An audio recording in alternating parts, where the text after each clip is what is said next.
أنزل على عبده الكتاب ولم يجعل له عوجا قيما لينذر بأسا شديدا من لدنه ويبشر المؤمنين الذين يعملون الصالحات أن لهم أجرا حسنا وأشهد أن لا إله إلا الله وحده لا شريك له وأشهد أن محمدا عبده ورسوله لا نبي بعده اللهم صل وسلم وبارك على نبينا محمد صلى الله عليه وسلم وعلى آله وأصحابه ومن تبعهم بإحسان إلى يوم الدين اللهم لا سهل إلا ما جعلته سهلا وأنت تجعل الصعب إذا شئت سهلا اللهم علمنا ما ينفعنا وانفعنا بما علمتنا إنك أنت العليم الحكيم. Pertama-tama marilah kita memanjatkan puja dan puji syukur kehadirat Allah Azza wa Jalla, ya, Rabbul Izzah. Pada malam hari ini Allah masih memberikan kepada kita karunia yang sangat banyak sehingga kita bisa melaksanakan kewajiban kita sebagai seorang mukmin, yaitu sholat maghrib berjamaah. Dan kita menunggu sholat isya. Di dalam sebuah hadis Nabi SAW disebutkan bahwa dari sahabat Abdullah bin Umar radhiyallahu taala anhuma, beliau mengatakan bahwa kami sholat bersama Nabi SAW. Setelah sholat, sebagian kami pulang ke rumahnya dan sebagian kami masih tetap tinggal di masjid. Rasulullah SAW lalu pulang ke rumah beliau, namun kembali ke masjid dengan tergopoh-gopoh. Kembali dengan berjalan cepat sampai nafas beliau terengah-engah. Saking cepatnya beliau berjalan. Dan beliau ingin sampai cepat di masjid sambil beliau angkat ujung jubahnya sampai setengah lutut. Jadi lutut beliau kelihatan ketika itu. Dan tiba di masjid, beliau langsung mengatakan kepada para sahabat, "Abshiru." Bergembiralah kalian. Kepada sahabat yang masih tinggal di masjid itu. Beliau mengatakan, "Abshiru. Hadza rabbukum. Qad fataha baban min abwabis sama' yubahi bikum." Bergembiralah kalian yang masih tinggal di masjid ini. Ya. Karena Allah, Rabb kalian, Azza wa Jalla, telah membuka pintu langit di antara pintu-pintu langit yang ada. Jadi Allah membuka pintu langitnya. Yubahi bikum. Dan membangga-banggakan kalian. Ya. Jadi Allah memandang dengan pandangan khusus kepada orang yang setelah sholat kemudian tidak langsung pulang ke rumah, tapi dia duduk di masjid. Dan Allah membanggakan mereka. Wa qala, Allah Subhanahu wa taala berfirman, "Unzuru ila ibadi qad shallu fariidah wa hum yantadhiruna ukhra." Lihatlah kepada hamba-hambaku. Tentu dibanggakannya di hadapan para malaikat oleh Allah Subhanahu wa ta'ala. Lihatlah hamba-hambaku, kata Allah, mereka telah sholat fardu. Wahum yantadhiruna ukhra.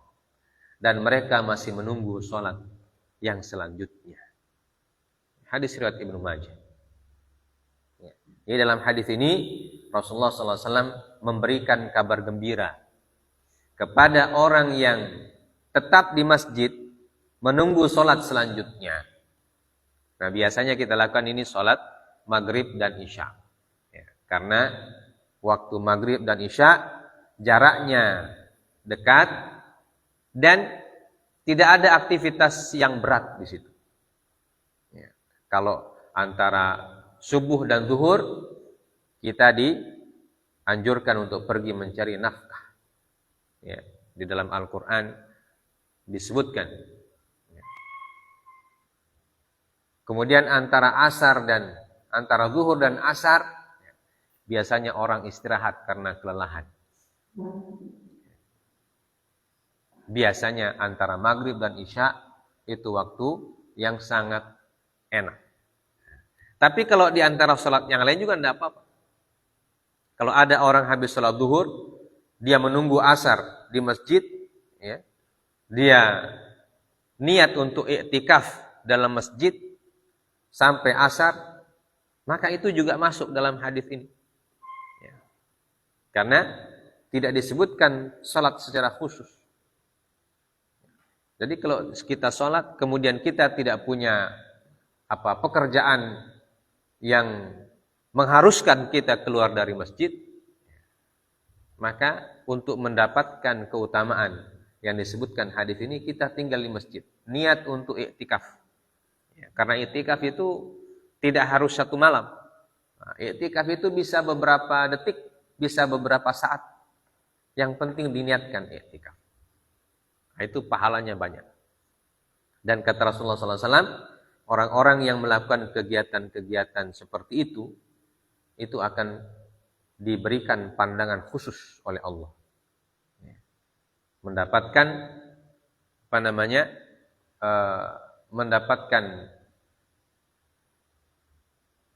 penghargaan khusus dari Allah Subhanahu wa taala. Nah, itulah kita melaksanakan salah satu tujuan kita melaksanakan majelis ilmu antara maghrib dan isya, ya, supaya kita dapat keutamaannya itu. Ya, jadi Allah Subhanahu wa taala, kata Rasulullah SAW, akan melihat orang-orang yang tetap tinggal di masjid untuk apa?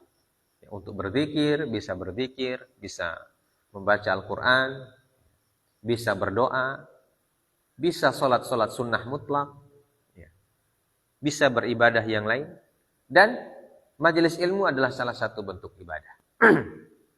Maka kita harapkan majelis kita ini diberkahi oleh Allah Subhanahu wa taala.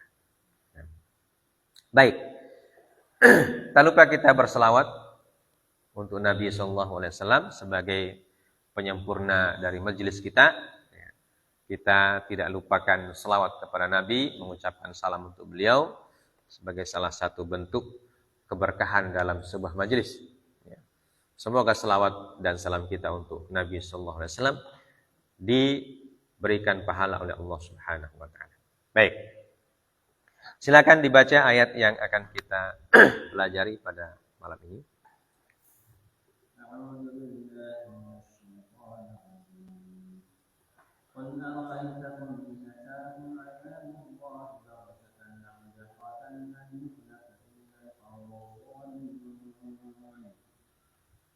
وما نرسل المرسلين إلا مبشرين ومنذرين فمن آمن وأصلح فلا خوف عليهم ولا هم يحزنون. Ya, cukup dua dulu.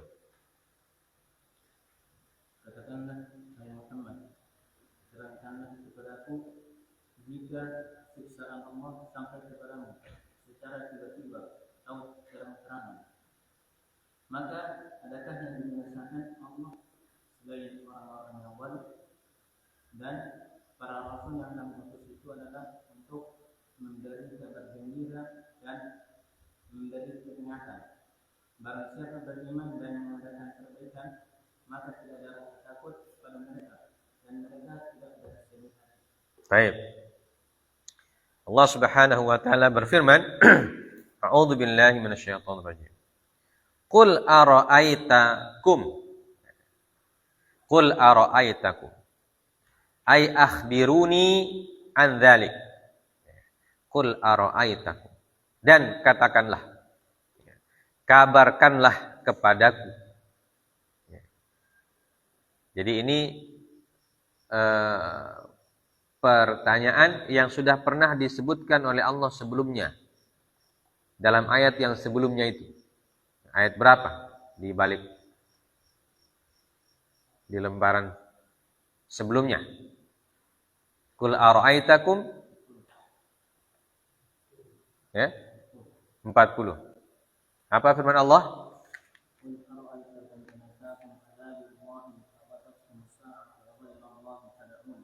In kuntum shadiqin. Nah, diulang lagi oleh Allah Azza wa Jalla. Qul ara'aitakum in atakum azabullah. Ya. Akhbiruni an dzalik. Jadi Allah Subhanahu wa taala kembali mengajak kita untuk berfikir. Ya, karena Al-Qur'an ini adalah kitab yang selalu mengajak manusia itu untuk berfikir. Ya. Karena memang pikiran dan akal itu adalah merupakan anugerah Allah Subhanahu wa taala yang harus dimaksimalkan penggunaannya. Harus dimaksimalkan penggunaannya. Maka itu kaum mukminin, orang-orang beriman itu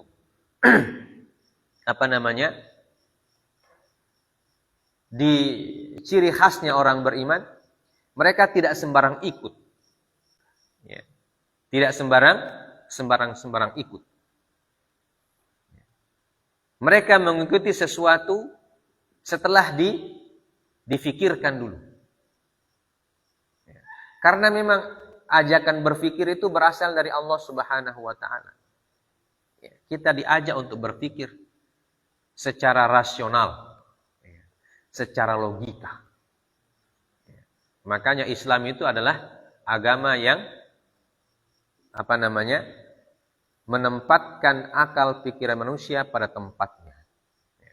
Walaupun disebutkan oleh para ulama kita, akal itu harus ditundukkan kepada naql.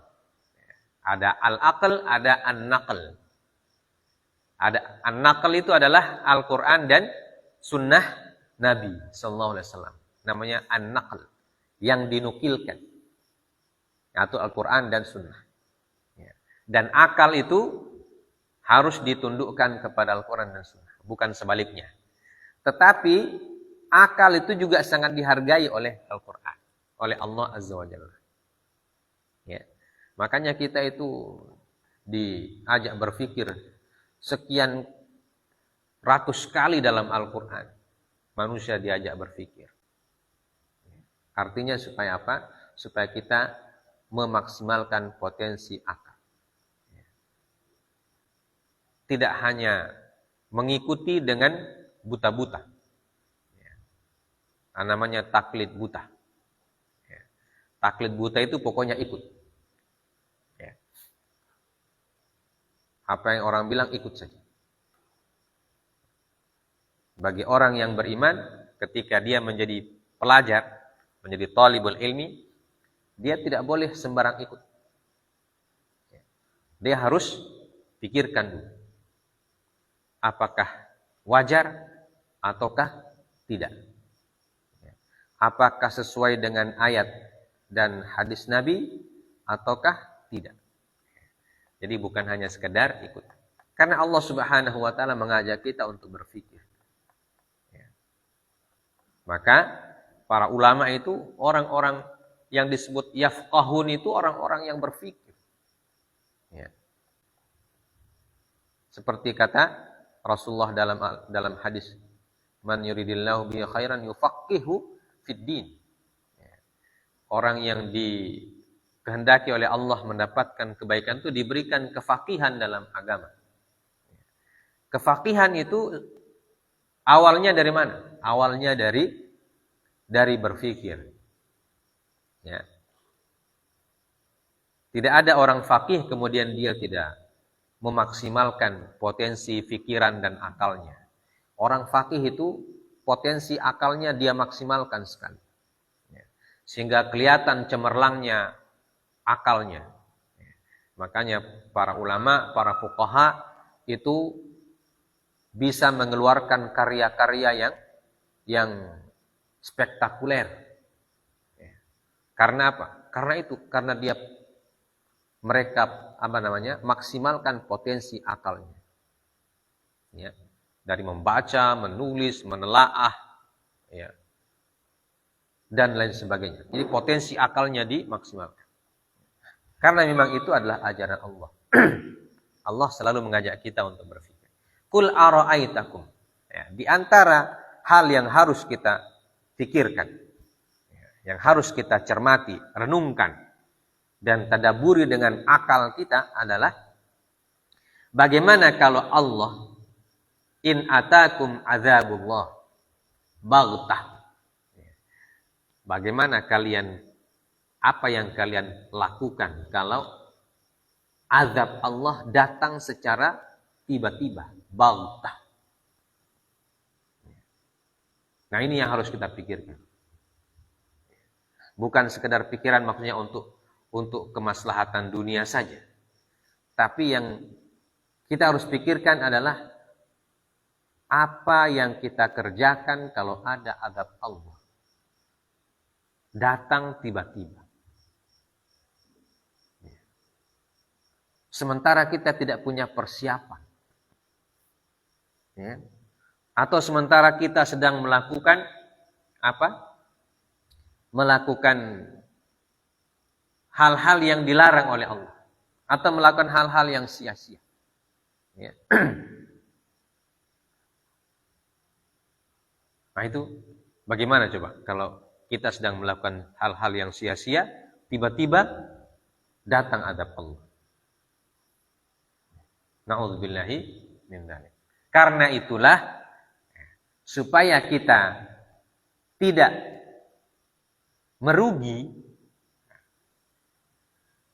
Al-Quran dan hadis Nabi mengajarkan kita melakukan persiapan. Ya. Dalam Quran surah Al-Hasyr Allah katakan, ya ayyuhalladzina amanu taqullah wal tanzur nafsun ma qaddamat lighad. Hai orang-orang yang beriman, bertakwalah kepada Allah dan hendaklah setiap orang melihat apa yang dia persiapkan untuk hari esok. Ya. Setiap hari kita perhatikan apa yang kita sudah siapkan untuk hari esok. Ya. Apalagi kalau azab datang tiba-tiba atau musibah bencana datang tiba-tiba. Kalau kita tidak punya persiapan, maka merugilah kita. Wal iyadu billahi min dzalik. Atau bukan azab, kematian datang tiba-tiba. Dan kita tidak punya amal soleh. Na'udzubillahi min dzalik. Ya. Kematian datang tiba-tiba dan kita tidak beriman. Wal iyadu billahi min dzalik. Ya. Makanya Allah mengatakan, "Qul ara'aitakum in atakum." Ya. Coba kalian pikirkan, kalian bayangkan, kalau kalian tidak beriman, tiba-tiba datang azab Allah. Ya. Kalian tidak siap. Maka kecelakaanlah yang akan didapat. Ya, karena takdir Allah kita tidak tahu kapan datangnya. Kematian tidak ada yang tahu kapan datangnya. Ya. Sekarang kalau orang mati itu selalu ditanya, apa sebabnya orang itu mati? Ya. Mati itu tidak pakai sebab. Ya. Mati itu tergantung Allah. Ya. Makanya dalam ayat Allah mengatakan, ya, Al-Quran surah Al-Ankabut, apa firman Allah? La tadri nafsun madza taksibu ghadan. Wa la tadri nafsun bi ayyi ardin tamut. Tidak ada jiwa yang mengetahui apa yang dia dapat besok. Ya. Kita tidak tahu apa yang kita mau dapat besok. Ya. Kita dapat makan ataukah tidak kita tidak tahu. Ya. Bahkan kita hidup atau tidak kita tidak tahu. Wa ma tadri nafsun bi ayyi ardin tamut. Dan tidak ada satu orang pun yang tahu di mana dia meninggal. Ya. Walaupun kita bikin istana di sini misalnya, istana kita di sini, bisa jadi meninggal di tempat lain. Ya. Dan itu sudah menjadi realita dalam kehidupan. Ya. Banyak orang bikin istana di kampungnya. Ternyata meninggal di kampung orang. Ada saja. Ketika dia ke sana pergi mungkin bersantai-santai, pergi rihlah atau tamasya atau pergi kerja kampung orang, mati di sana. Dan mati, tidak tahu di mana tempat matinya. Bisa mati di kamar. Ada yang meninggal. Masuk kamar mandi, jatuh, mati. Ya kan? Tapi ada juga orang yang meninggal, tidak ada sebabnya penyakit. Dia habis sholat isya, dia tidur, besok dikasih bangun sholat subuh, sudah tidak bergerak. Itu banyak sekali. Bukan cuma 1-2, banyak. Makanya kematian itu tidak selalu ada sebab. Kalau orang sekarang, apalagi orang-orang terkenal, public figure, selalu ditanya, kenapa sebabnya dia mati? Apa sebabnya dia mati? Kenapa kok bisa mati? Adakah firasat-firasat sebelumnya? Itu pertanyaan-pertanyaan orang. Orang enggak, Masya Allah. Orang mati itu enggak perlu pakai firasat. Mati itu takdir Allah. Mungkin ada pesan-pesannya sebelum mati.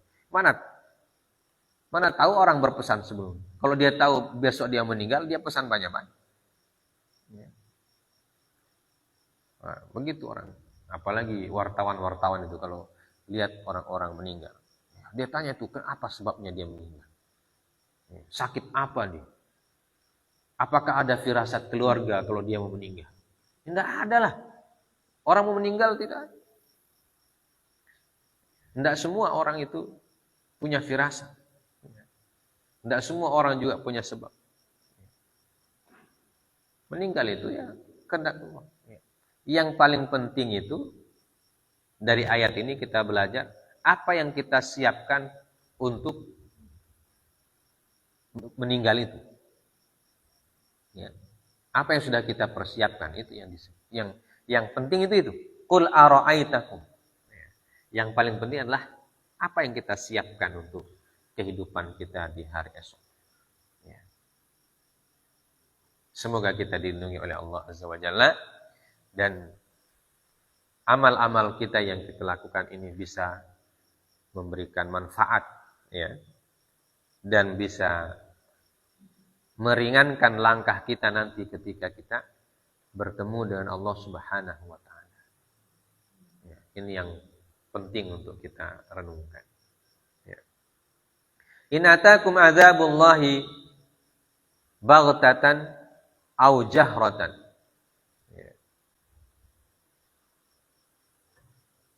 Apabila datang azab Allah, baghtah itu sudah disebutkan faj'ah, tiba-tiba. Aw jahratan, an ya'tiyal azabu ba'da zuhuri muqaddimatin tadullu alaihi. Aw jahratan, jadi ada baghtah atau ada jahrah. Jahrah itu kata para ulama disebutkan oleh Imam Syaukani maknanya adalah an ya'tiyal azabu ba'da zuhuri muqaddimatin tadullu alaihi. Jadi ada azab yang datang setelah diberikan tanda-tanda pendahuluan oleh Allah Subhanahu wa taala. Jadi ada azab yang datang tiba-tiba, ada azab yang datang dengan diberikan tanda oleh Allah. Tapi terkadang kita tidak mengerti itu tanda. Kita tidak paham tanda itu. Nanti setelah kejadian baru kita tahu, mungkin itu tandanya itu tadi itu terjadi. Sama dengan kematian. Kematian itu ada yang baghtah, yang tiba-tiba. Ada juga yang diberikan tanda oleh Allah Azza wa Jalla. Tapi kita tidak paham itu tanda itu. Nanti setelah kejadian baru kita menerka-menerka. Tidak bisa juga memastikan. Sekian bulan, makanya banyak orang kalau sudah meninggal diceritakan oleh keluarganya. Ini sebelum almarhum ini, bahasa kita almarhum, rahimahullah. Ini kayaknya kemarin beliau begini. Beliau pamitan kepada semua keluarga. Nah, itu tanda seperti itu tidak dipahami kecuali kalau setelah terjadi. Ketika kejadian tidak dipahami, dianggap biasa saja. Ya, kisah nyata ibu kami, Umi, ketika orang-orang bilang, ya, beberapa seminggu sebelum beliau wafat, semua keluarga didatangi dan minta maaf. Kemudian minta izin mau pergi. Itu cerita keluarga setelah beliau wafat. Tapi keluarga ketika ibu minta izin itu tidak paham. Dianggap biasa saja. Karena biasa juga datang. Biasa datang, biasa pergi. Kalau beliau mau datang, kalau pergi. Tidak ada yang paham. Nah, itu tanda-tanda. Memang ada peristiwa-peristiwa yang diberikan tanda oleh Allah Azza wa Jalla. Tapi kebanyakan tanda itu tidak dipahami.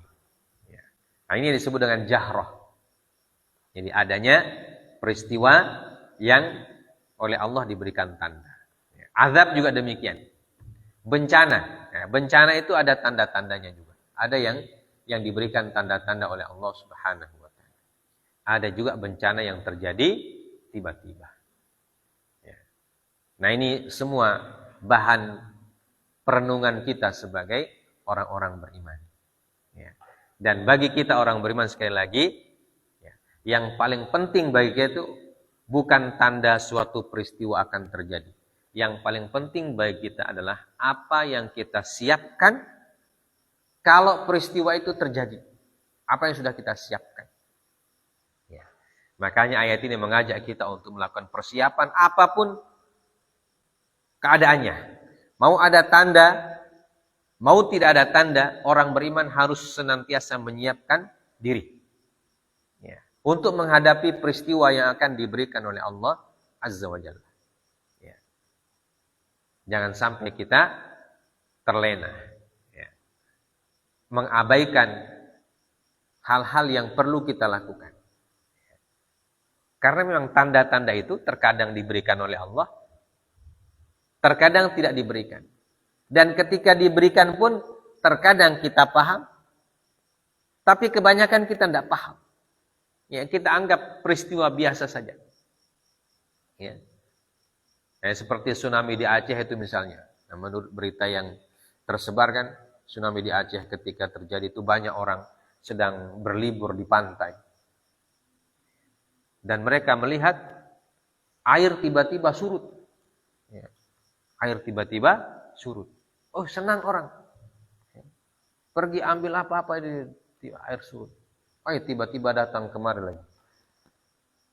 Dia hantam satu kali. Tsunami. Jadi orang ketika melihat tanda itu sendiri tidak paham. Itu tanda bencana atau tanda apa. Ternyata itu tanda bencana. Jadi airnya surut jauh ke tengah laut. Tiba-tiba kembali dengan hantaman yang dahsyat. Orang senang-senang saja melakukan kegiatan kan, tidak paham apa. Itu. Diberikan tanda oleh Allah, tapi kebanyakan manusia tidak paham juga tandanya. Ya. Nah ini yang disebut dengan jahratan. Ya, adzabullahi baghtatan au jahratan. Apa kata Allah? Hal yuhlaku illal qaumudz zalimun?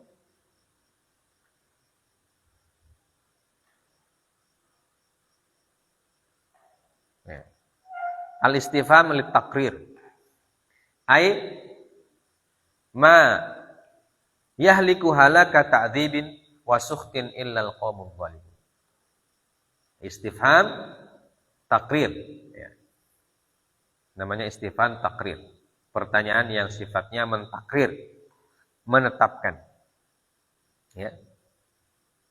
Ma yahliku halaka ta'dzibin wa sukhtin illal qaumudz zalimun. Artinya, ya, maknanya adalah ma yahliku tidak akan binasa dengan kebinasaan azab dan murka Allah kecuali orang-orang yang zalim. Jadi orang-orang yang zalim ketika terjadi azab itu akan dimurkai oleh Allah Subhanahu wa taala. Waliyadzubillah min dzalik. Dan ketika terjadi bencana, nah, itu bedanya kata Rasulullah sallallahu alaihi wasallam. Pernah ditanya oleh Sayyidah Aisyah radhiyallahu taala anha. Kalau terjadi bencana, apakah yang ikut menjadi korban itu orang-orang zalim saja? Rasulullah bilang tidak. Kalau terjadi bencana, orang zalim dan orang bertakwa sama. Kena saja. Maka Sayyidah Aisyah bertanya, lalu apa bedanya kita orang bertakwa dan orang zalim? Ketika bencana semua meninggal. Rasulullah mengatakan bedanya itu nanti ketika dibangkitkan, masing-masing dibangkitkan di atas amalnya. Jadi kalau bencana di dunia, orang bertakwa juga kena. Quran surah Al-Anfal. Wala tahsaban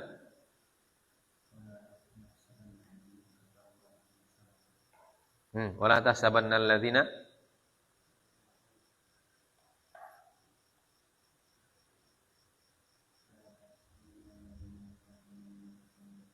tentang orang yang kalau datang azabnya Allah kena semua.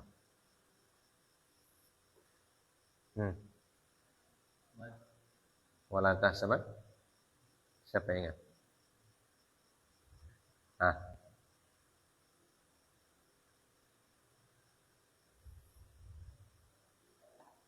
Apa?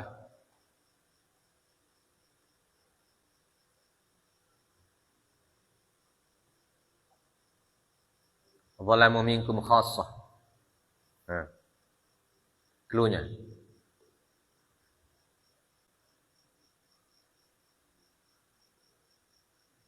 Abdullah. Apa ayatnya?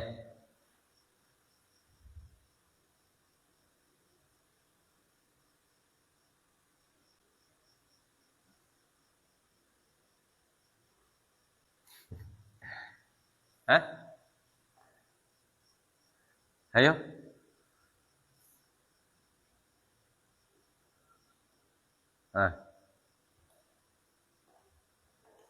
Antusibahum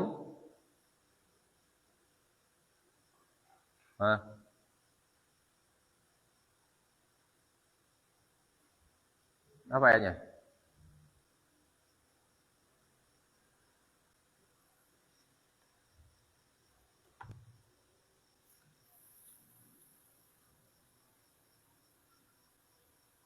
Wattaqu fitnatan la tusibannal ladzina zalamu minkum khassah. Dan takutlah kepada fitnah yang tidak akan menimpa orang yang zalim saja. Wa'lamu annallaha syadidul iqab.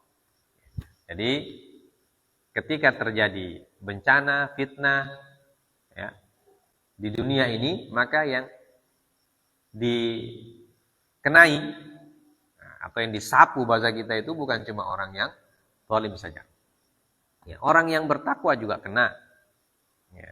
Akan tetapi nanti bedanya itu orang yang zalim diazab atau diberikan bencana ditambah dengan murka Allah. Di sini disebutkan halak ta'dzib. Halaku ta'dzib. Ma yahliku halaka ta'dzibin wa sukhtin. Jadi orang yang zalim ketika dibinasakan itu disertai dengan ta'dzib wa sukht. Disertai dengan kemurkaan Allah Subhanahu wa taala. Tapi orang yang bertakwa walaupun mereka meninggal berarti mereka tidak disukhtin, tidak dimurkai oleh Allah Azza wa Jalla. Itu bedanya. Karena di sini disebutkan illal qaumudz zalimun. Jadi ada illa. Ini namanya adatul hasr. Ya. Yaitu an-nafyu wal istitsna. Ada kaidah itu ada an-nafyu wal istitsna. Adatul hasr itu bisa pakai innama, bisa pakai an-nafyu wal istitsna. Ya. Jadi tidak binasa dengan kebinasaan yang disertai kemurkaan Allah kecuali kaum yang zalim. Ya. Jadi orang-orang yang zalim itu dibinasakan oleh Allah, selain diberikan bencana juga diberikan kemurkaan. Ya, waliyadzubillah. Ya, makanya Rasulullah mengatakan bahwa nanti kalau ada bencana, semua orang kena, orang yang bertakwa atau orang yang zalim kena. Tapi bedanya, orang yang zalim itu nanti dibangkitkan oleh Allah Subhanahu wa taala dengan amalan-amalan kezalimannya, tentu mereka mendapatkan murka Allah. Dan orang yang bertakwa ketika dibangkitkan oleh Allah Subhanahu wa taala, maka mereka dibangkitkan di atas amal-amalnya juga. Ya. Dan amal-amalnya itu ya karena dia bertakwa berarti amalannya akan bermanfaat untuk melindungi dia dari murka Allah Azza wa Jalla. Nah, itulah perlunya kita melakukan persiapan itu. Ya. Dalam ayat sebelumnya itu, qul ara'aitakum, perlunya kita melakukan persiapan itu supaya nanti kalau terjadi la samahallah wala qaddarallah, kalau terjadi hal-hal yang bisa menyapu rata semua, ya, beriman dan kafir, bertakwa dan maksiat, semuanya kena. Nah, di situ kita akan dibedakan. Ya. Orang yang sudah mempersiapkan amal-amalnya, dia akan dibangkitkan oleh Allah dengan amal-amalnya itu. Ya. Jadi walaupun sama-sama meninggal, ya, sama-sama jadi korban, tapi nanti hasilnya berbeda. Ya. Hasilnya di hari kemudian berbeda. Orang yang bertakwa, maka ketakwaannya akan bermanfaat untuk dia. Dan orang yang zalim, maka kezalimannya akan mendatangkan murka Allah di akhirat. Waliyadzubillah min dzalik.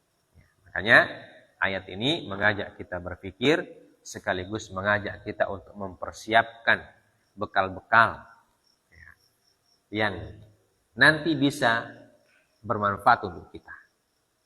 Ya, makanya orang beriman itu dia tidak menunggu bencana. Ada bencana atau tidak, dia beramal terus-menerus. Ya. Dia gunakan semaksimal mungkin waktunya untuk beramal. Ya. Ibadah wajibnya dia jaga, ibadah sunnahnya dia jaga, ya. Sedekahnya, berbuat baiknya, ya. Nah, dia manfaatkan semuanya. Ya. Dia laksanakan semuanya. Ya. Sesuai dengan apa yang diberikan kemampuan oleh Allah Subhanahu wa taala. Sudah Isya ya? Kita azan dulu.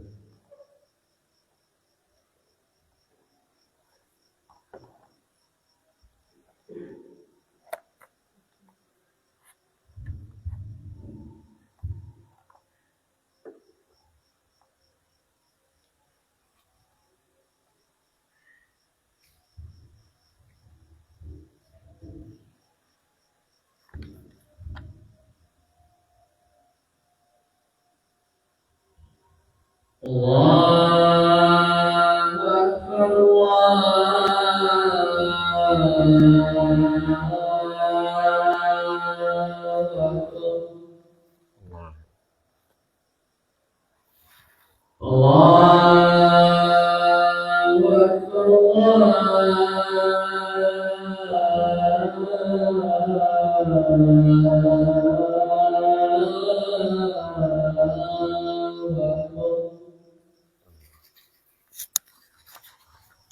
أشهد أن لا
Kita baca ayat yang kedua. Bismillahirrahmanirrahim. Ya. Allah berfirman, A'udzubillahi minasyaitonir rajim. Wa ma nursilul mursalina illa mubashshirina wa mundzirin. Dan tidaklah kami mengutus para rasul kecuali memberikan mubasyir, memberikan busyra, ya, memberikan kabar gembira. Disebutkan oleh Imam Asy-Syaukani, kalamun mubtada'un li bayanil ghardi min irsalir rusul. Ay mubasyirina liman ata'ahum bima a'addallahu lahu minal jazaa'il 'azim wa mundzirina liman asahum bima lahu indallahi minal 'adzabil wabil. Wa qila mubasyirina fid dunya bi sa'ati rizqi wa fil akhirah bit thawab. Wa mundzirina mukhawifina bil iqab. Wa huma halani muqaddaratan. Ay ma nursiluhum illa muqaddarina tabsyirahum wa indharahum. Atau muqaddirina tabsyirahum wa indharahum. Ya. Jadi ini artinya, kata beliau, Allah Subhanahu wa taala menjelaskan, membayankan, ya, menjelaskan apa tujuan para rasul diutus oleh Allah Subhanahu wa taala. Ya. Jadi Allah mengutus para rasul itu tujuannya apa? Pertama, memberikan tabsyir, memberikan kabar gembira kepada man ata'ahum bima a'addallahu lahu minal jazaa'il 'azim. Kabar gembira kepada orang yang taat, ya, kepada rasul-rasul Allah yang memberikan mereka penjelasan tentang janji Allah bagi orang-orang yang taat itu akan mendapatkan pahala yang besar. Ya. Jadi ini fungsi tugas utama para rasul dan para rasul, ya, para nabi dan para rasul, memberikan kabar gembira kepada orang-orang yang taat. Ya. Lalu apa hubungannya dengan ayat-ayat yang tadi itu? Ayat-ayat yang tadi itu, ya, mengajak kita untuk mempersiapkan diri. Dengan apa kita mempersiapkan diri? Dengan apa yang diajarkan oleh para nabi itu. Jadi ketika nabi mengajarkan kita sesuatu, maka ikut. Dan ketika nabi memberikan kabar gembira, maka kita akan mendapatkan keberkahan. Tapi ketika nabi memberikan kita peringatan, maka kita harus segera bertaubat. Andaikan kita melakukan kemaksiatan, apabila kita melakukan pelanggaran, baru ada peringatan dari Nabi, segera bertobat. Ya, segera minta ampun kepada Allah Subhanahu wa taala, segera merubah diri. Ya. Nah, istilah yang populer sekarang itu segera hijrah. Ya. Karena hijrah itu, kata para ulama, bisa berarti hijrah dari tempat satu ke tempat yang lain. Ya. Bisa berarti hijrah itu adalah merubah keadaan. Dari yang buruk menjadi yang baik.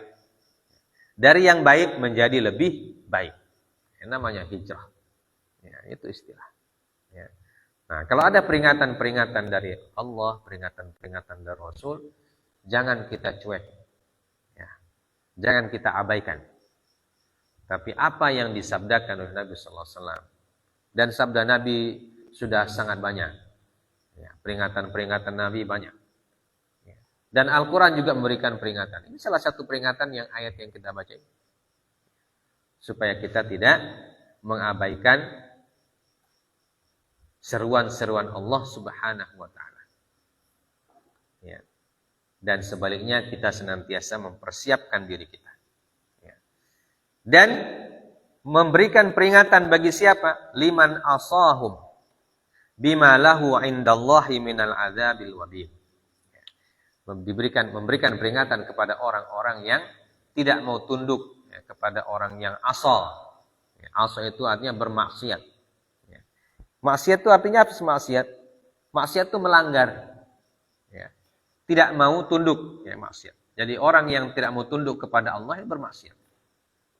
Ya. Tidak mau tunduk kepada kewajiban-kewajiban yang telah ditetapkan oleh Allah itu maksiat. Ya, makanya orang yang tidak sholat itu dia bermaksiat. Ya. Jadi maksiat itu bukan cuma melakukan zina, mabuk, mencuri. Ya, bukan cuma itu maksiat. Tidak sholat itu maksiat itu. Ya. Orang yang beriman kemudian tidak mau sholat itu namanya bermaksiat. Ya, karena dari kata aso. Aso itu artinya apa? Lawan dari kata taat. Ya. Aso lawannya ata'a yuti. Aso lawannya taat.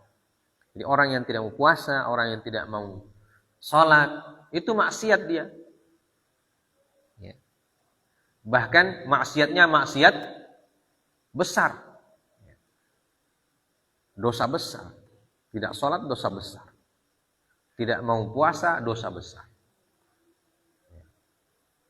Bahkan kata para ulama kalau orang tidak mau sholat, yaitu bisa-bisa dia keluar dari Islam.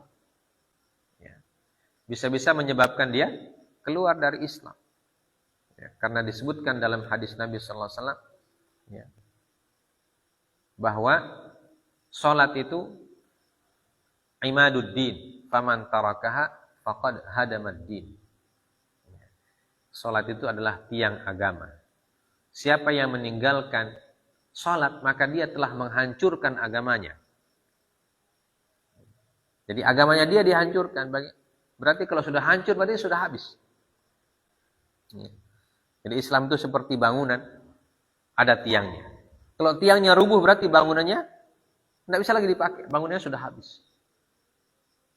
Nah, begitu juga Islam. Kata Nabi sallallahu alaihi wasallam, as-salatu wa imaduddin. Salat itu adalah tiangnya agama. Faman tarakaha faqad hadamaddin. Kalau siapa yang meninggalkan salatnya maka dia sudah menghancurkan agamanya.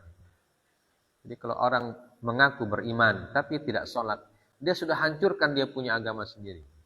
Dia sudah hancurkan imannya. Ya. Maka para ulama mengatakan orang yang meninggalkan salat itu bisa keluar dari Islam. Hukumnya bisa keluar dari Islam. Na'udzubillahi min dzalik. Begitu juga tidak mau puasa bulan Ramadan. Dengan sengaja tidak mau berpuasa. Tidak ada alasan yang syar'i dia tidak puasa. Nah, itu juga bisa keluar dari agama. Hukumnya di mata Allah Azza wa Jalla. Walaupun mungkin KTP-nya masih tertulis Islam. Ya. Makanya disebut Islam KTP. Ya. Cuma KTP-nya yang Islam. Orangnya sudah dalam pandangan Allah sudah jauh. Ya. Na'udzubillahi min dzalik. Nah, itu orang yang bermaksiat seperti itu diberikan peringatan. Nah, ini peringatannya. Ya, peringatannya apa? Ayat yang kita tadi baca itu. Bagaimana, apa yang kalian bisa lakukan kalau ada azab Allah datang? Ya. Sementara sholat ditinggalkan, puasa tidak mau, zakat apalagi, dia bilang ini harta saya yang cari, capek-capek saya cari, kenapa harus diserahkan kepada orang miskin? Ya kan? Ya. Disuruh haji, dia bilang, buang-buang uang, pergi haji. Ya. Padahal dia keliling dunia kemana-mana, tapi tidak haji. Dia pergi tamasya ke Jepang, kemana, ke Amerika, Paris. Tapi haji tidak.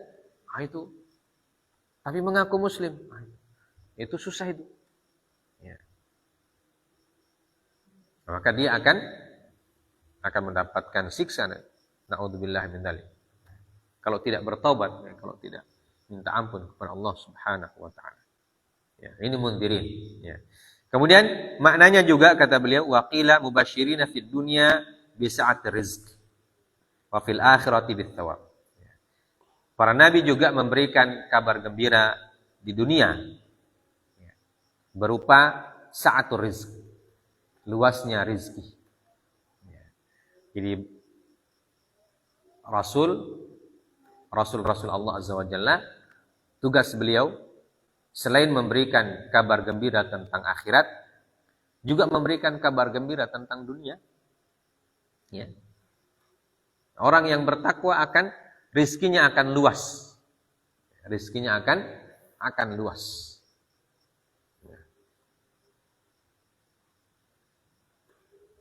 Apa makna luas rizki sini? Ya.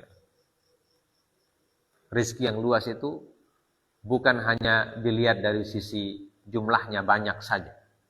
Ya. Tapi rizki yang luas itu yang membuat orang bahagia. Ya. Yang membuat orang bahagia. Walaupun jumlahnya sedikit. Ya. Tapi dia bahagia dengan rizki itu. Dia bersyukur kepada Allah. Nah, itu namanya luas. Ya. Makanya tidak disebutkan banyak, tapi disebut luas. Ya, melapangkan dada. Rizki yang banyak jumlahnya, tapi membuat dada sempit. Ya. Tiap hari dikejar tukang kredit. Ya. Tiap bulan berpikir setoran hutang. Nah, kelihatan banyak. Tapi tiap bulan memikir bagaimana caranya bayar hutang. Nah, itu tidak membuat bahagia. Jadi disebutkan sa'atul rizq, ya. Bukan kathratul rizq. Ya, jadi para ulama juga ketika menggunakan kata-kata ini juga Masya Allah.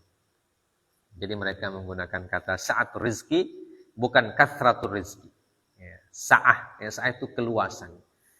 Keluasan itu lebih identik dengan membawa kebahagiaan, bukan identik dengan jumlah. Ya.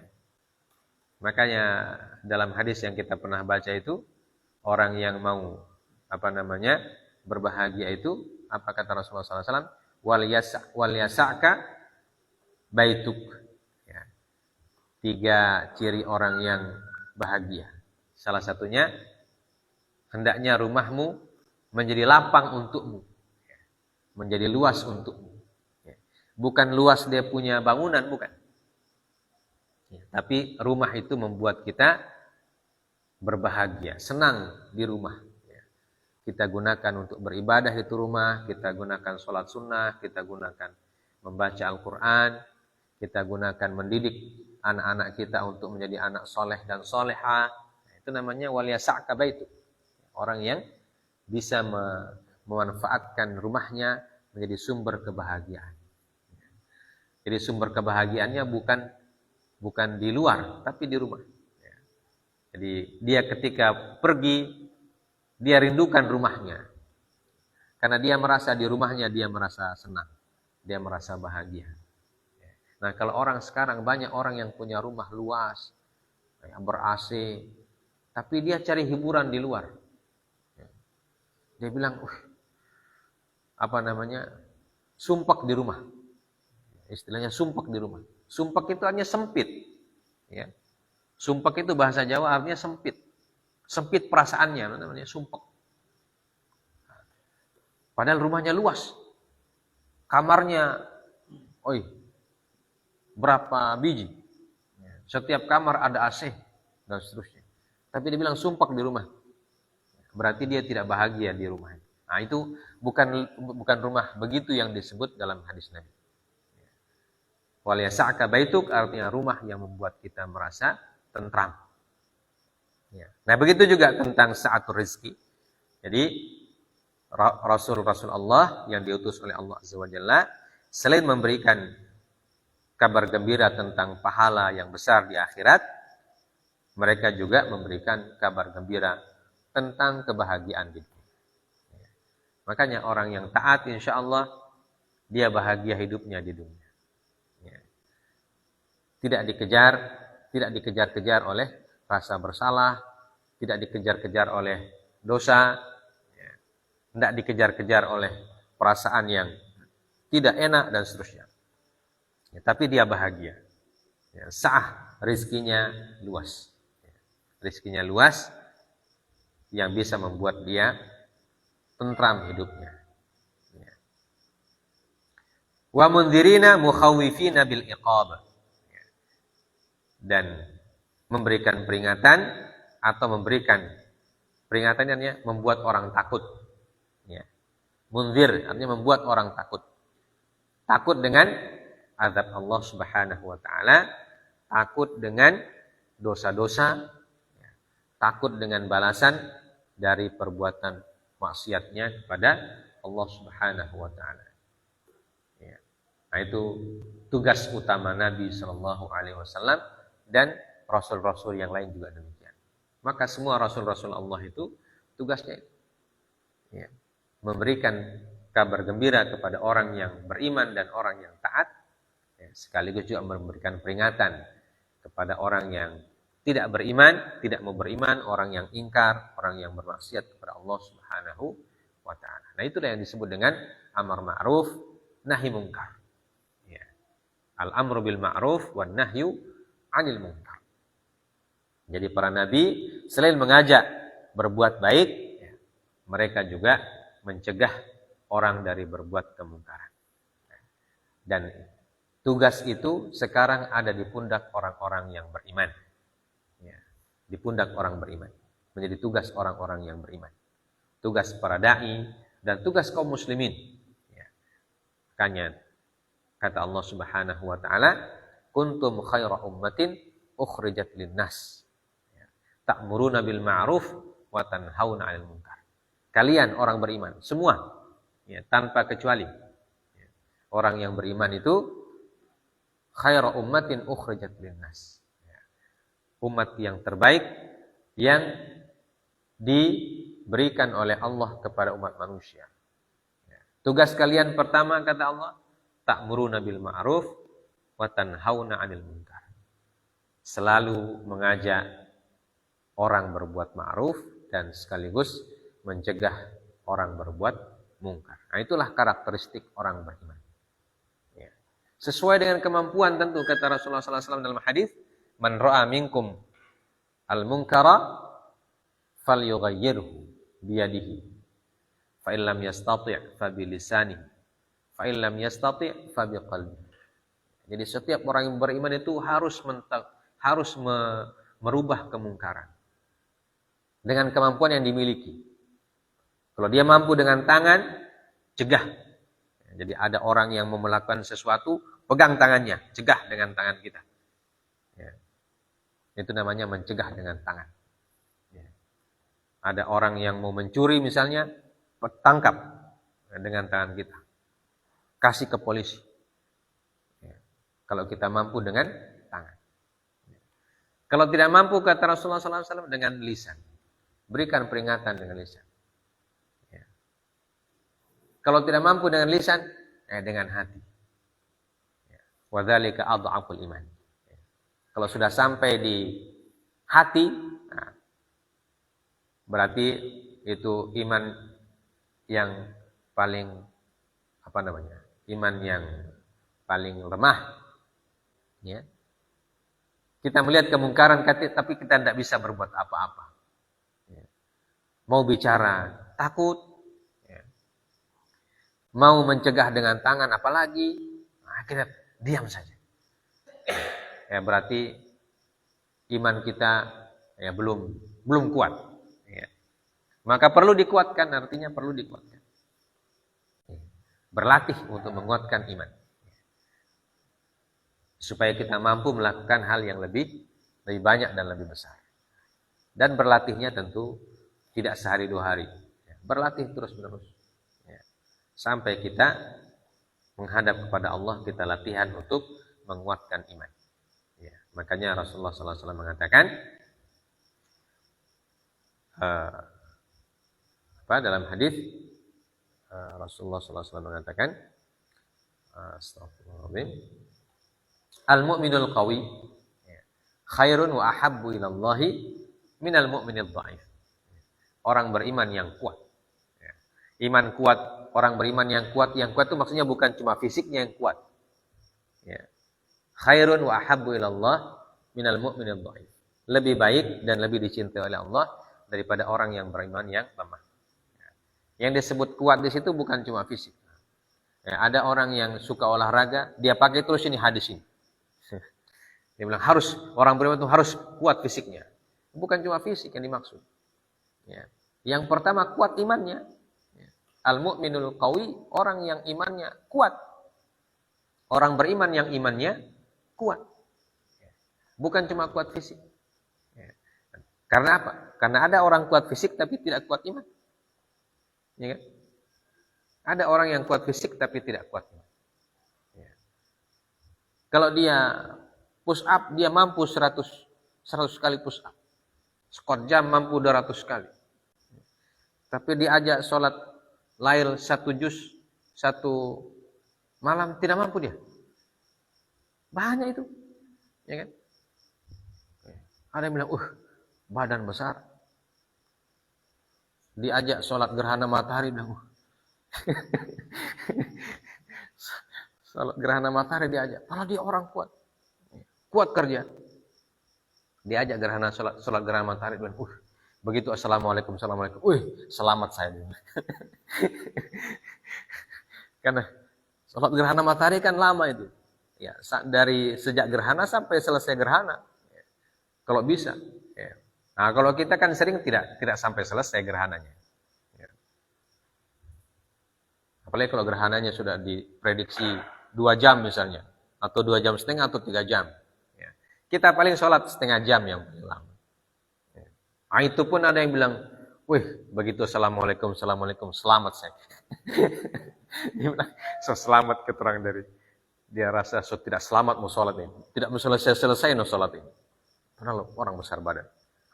Jadi tidak semua orang kuat fisik ya, bisa. Yang paling penting itu orang yang kuat iman. Orang yang beriman dan imannya kuat itu lebih dicintai oleh Allah daripada orang yang beriman tapi imannya lemah. Ya. Imannya kuat ya, tidak melihat fisik. Ya. Ada orang yang fisiknya lemah tapi imannya kuat. Ya. Dia mampu melakukan ketaatan yang tidak bisa dilakukan oleh orang yang badannya besar. Ya. Karena terbiasa taat. Ya, kaum muslimin itu kan heran-heran orang lihat anak-anak kaum muslimin di bulan Ramadan, anak-anak SD usia 7 tahun bisa puasa 1 bulan. Ya. Orang-orang yang tidak puasa itu heran. Kuat ya? Masih kecil kuat ya? Heran orang ini. Kalah dengan anak-anak kecil.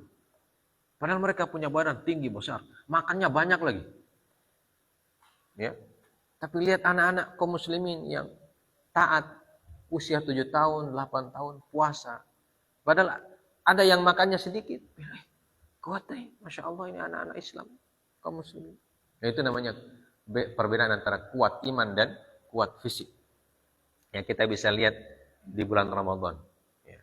Anak-anak, orang-orang yang soleh. Ya. Dari kecil sudah dididik mereka untuk berpuasa. Tidak makan satu hari dari subuh sampai maghrib. Ya.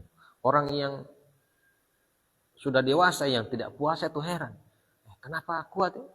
Dia bilang saya tidak kuat saya puasa. Padahal dia punya badan besar tinggi.